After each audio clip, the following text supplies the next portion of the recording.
ایک شخص بازار میں صدا لگا رہا تھا، گدھا لے لو، 500 روپے میں گدھا لے لو۔ گدھا انتہائی کمزور اور لاغر قسم کا تھا۔ وہاں سے بادشاہ کا اپنے وزیر کے ساتھ گزر ہوا۔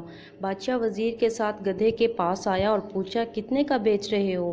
اس نے کہا، عالی جاں، 500 دینار کا۔ بادشاہ حیران ہوتے ہوئے، اتنا مہنگا گدھا، ایسی کیا خاصیت ہے اس میں؟ وہ کہنے لگا، حضور، جو اس پر بیٹھتا ہے اسے مکہ مدینہ دکھائی دینے لگتا ہے۔ بادشاہ کو یقین نہ آیا اور کہنے لگا، اگر تمہاری بات سچ ہوئی تو ہم اسے 1,00,000 کا خرید لیں گے، لیکن اگر جھوٹ ہوئی تو تمہارا سر قلم کر دیا جائے گا۔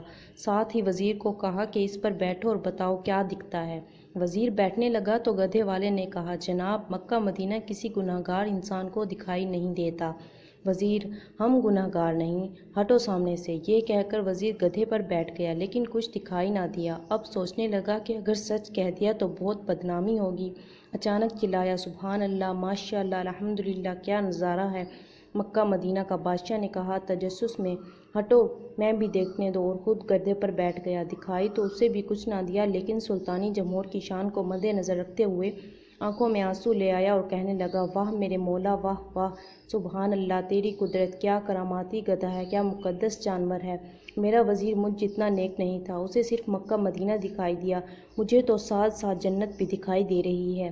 اس کے اترتے ہی عوام ٹوٹ پڑی، کوئی گدھے کو چھونے کی کوشش کرنے لگا، کوئی چومنے کی، کوئی اس کے بال کاٹ کر تبرک کے طور پر رکھنے لگا، وغیرہ وغیرہ۔ ذرا غور کریں، یہی حال کچھ ہمارے معاشرے میں بس رہے کچھ جعل سازوں اور مکاروں کا ہے، جنہوں نے دینی اصطلاحات اور دین کے نام پر فریب دینے کا بیڑا اٹھا رکھا ہے، اور سادہ لو عوام بھی اندھے کانے بن کر پیچھے چل پڑتے ہیں۔